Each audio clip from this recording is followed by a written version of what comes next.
Hello and welcome back to another episode of Draw a Card. I am comic book artist Travis Hemel. Today we're going to do another draw a card. I haven't done one in about a month or two. Whenever the last one, I'll put a link to the last one I did, whenever that came out. So during that time, during that month, I was actually working on Arc World Volume 2 for Devil's Due Comics. Right now, the Kickstarter actually for Volume 2 is happening. Link below in the description if you're interested in that. I actually got my comp copies of Arc World not too long ago. This is the first volume. It's pretty cool in terms of not just because of the story or anything like that. This is my first published interior artwork that I've done work for. Fortunately, I didn't do any of the covers that they had. I actually have an unboxing video that's going to be coming up showing that. I just have to edit it still. But it's really cool because this is carried in comic book stores as long as the comic book stores order it, but you can potentially get in a comic book store. But beautiful prestige format book. I'm not sure the artist's first name, but this is by Gunderson. It's one of the many variant covers for Volume 1 that they came out with. You can go to devilsdue.com, devilsduecomics.com, and pick up a copy. If you want one signed by me, I actually will have these up on my Etsy shop. Again, link below in the description. But enough about Arc World. I think I spent a little bit too long talking about that, but let's talk about draw a card. So today's draw a card, I am doing a Green Goblin card. I think this is Marvel Universe Series 2. I think this is John Romita Sr. So kind of cool. Let's see. There we go. A little glare. So going forward with my draw cards, before I used to really try and change the pose, this and that. And I realized for some of the ones I was drawing wasn't doing a true homage, at least kind of keeping the spirit of what the art was in the card. And that was kind of the point, to kind of satisfy some nostalgia and practice doing traditional art and kind of celebrating my love of these trading cards from when I was a kid. So I'm going to keep the pose, but I'm going to change up the background a little bit. Really excited for this one. So before I go into the tools, as usual, please make sure to like this video if you do enjoy this content. If you haven't already, please make sure you are subscribed.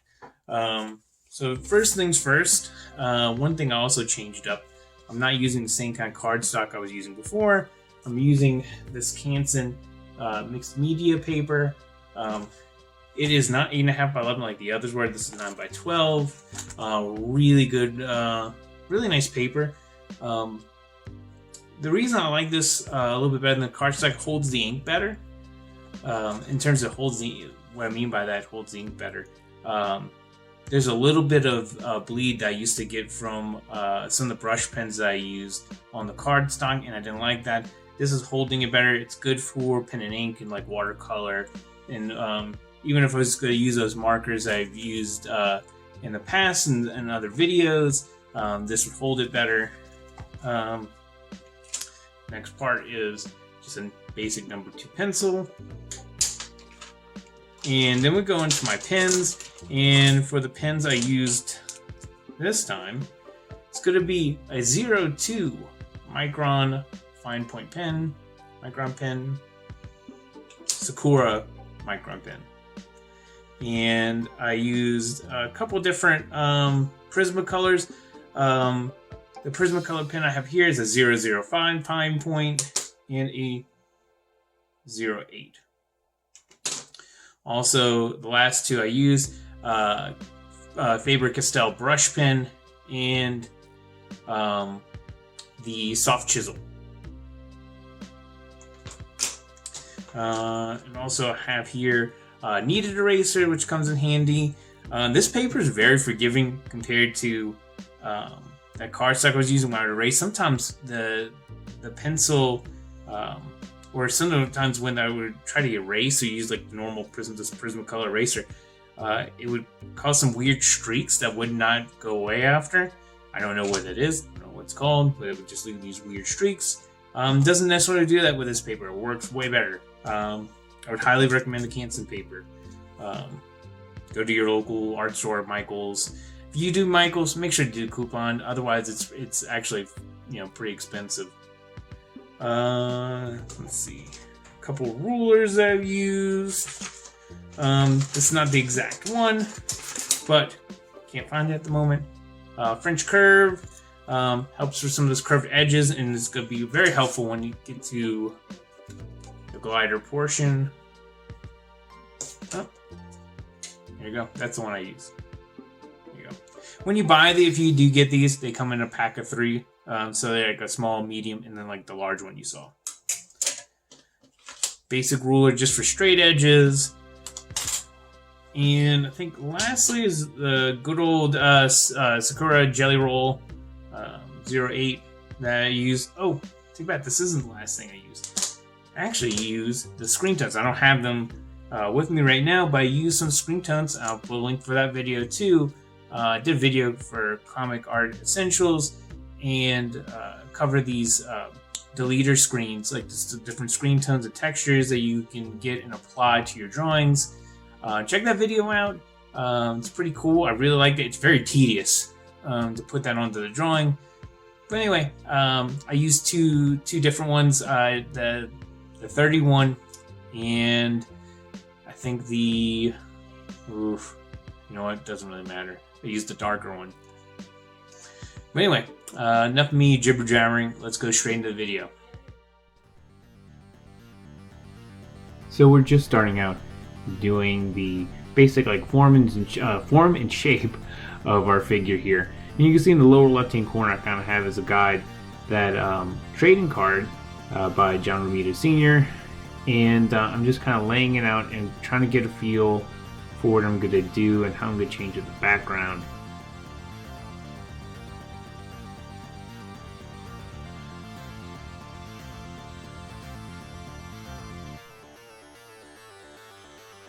So I'm not going to talk too much during the video, but we'll pick up a few key things. One thing you might notice I'm doing, occasionally I'll have a piece of paper or something underneath my hand, and that's really to not smear the pencil around that much. It's still going to smear a little bit, but you're not getting it on your hands. Eventually I'm going to upgrade to a bigger piece of paper during this video, but again, here what I'm doing, I'm just kind of building up my shape and trying to just get a feel for this, and it took me a while to kind of figure out, no pun intended, how I wanted to make this pose, if I wanted to go with something original or not. And I decided to still remain faithful, like I mentioned earlier in the video, to kind of more of a faithful homage to that by just incorporating that pose.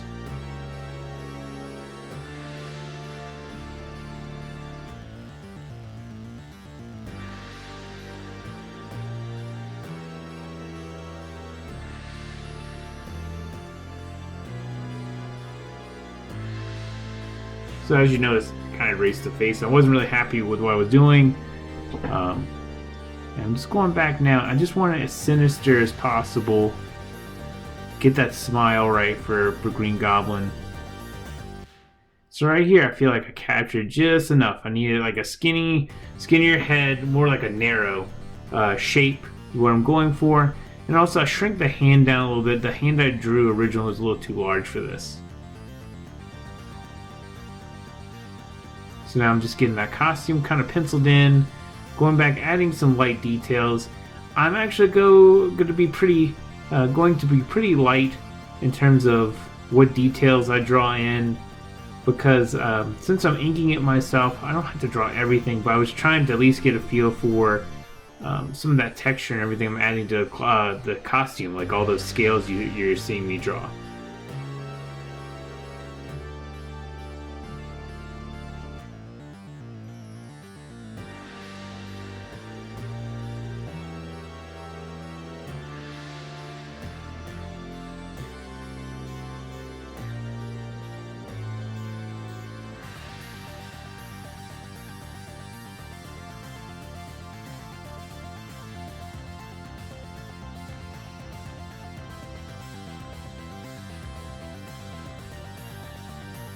So if you were wondering what I'm doing, I'm actually loosely penciling in a background. And what I decided to do, I'm going to invert the, I'm sorry, not invert, but like flip the background.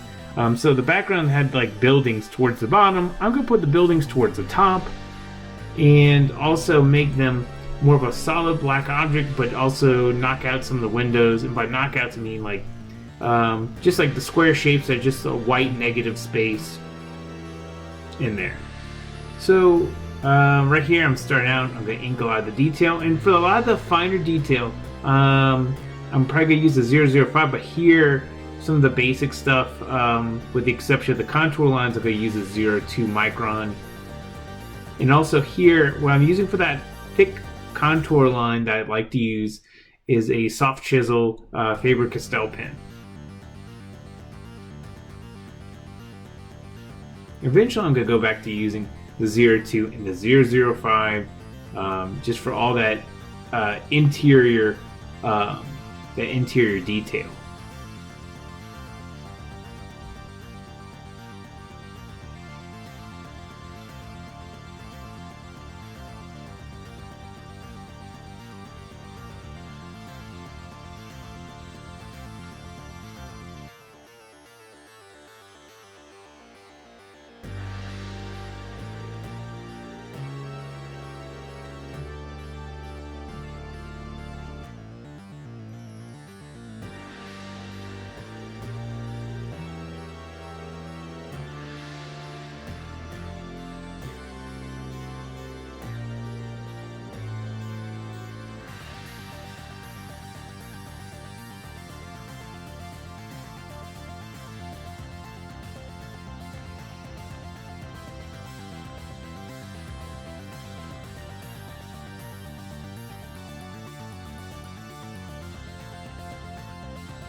So here's what I'm doing. Just doing the contour line for the background.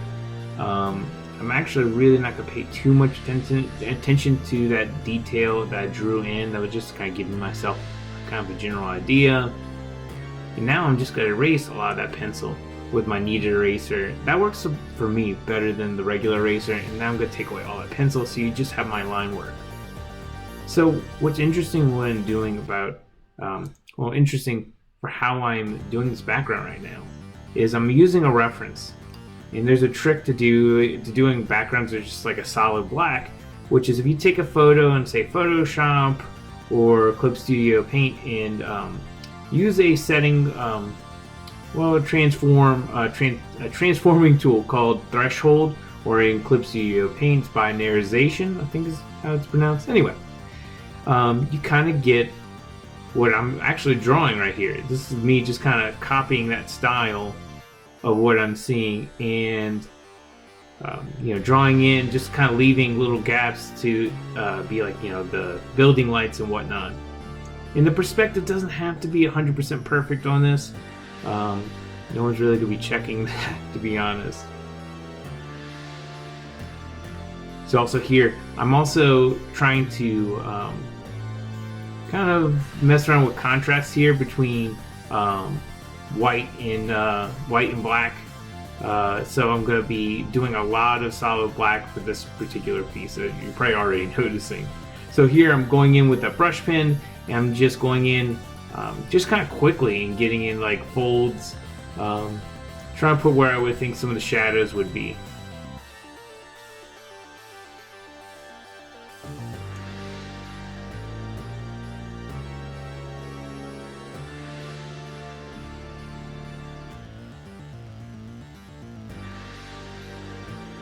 She also mentioned, you're seeing that little action figure kind of guy down there. What that is, that's a, I forget the actual name for it, but it's a body coon model.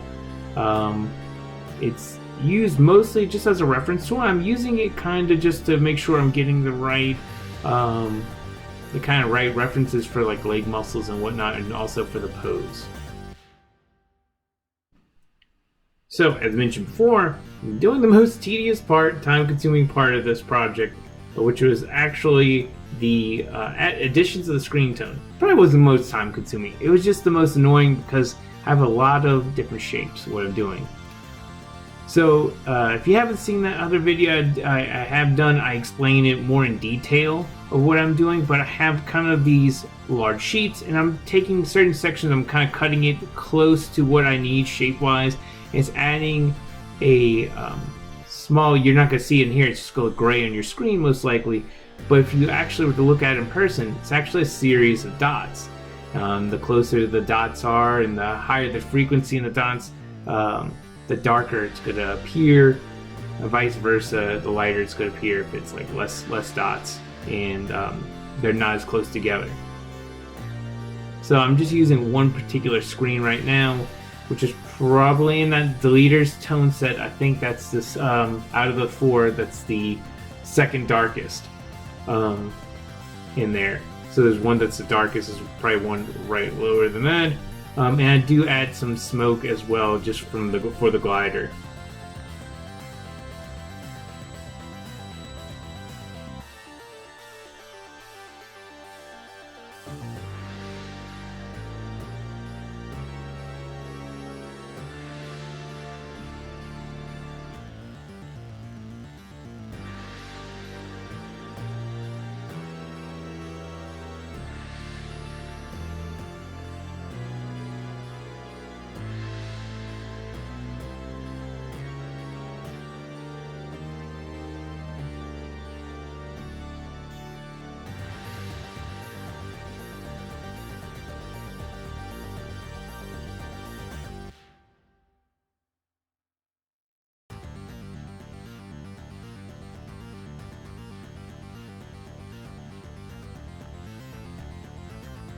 Okay, so that about does it for this video. Here's the finished piece. I'm very happy how this came out.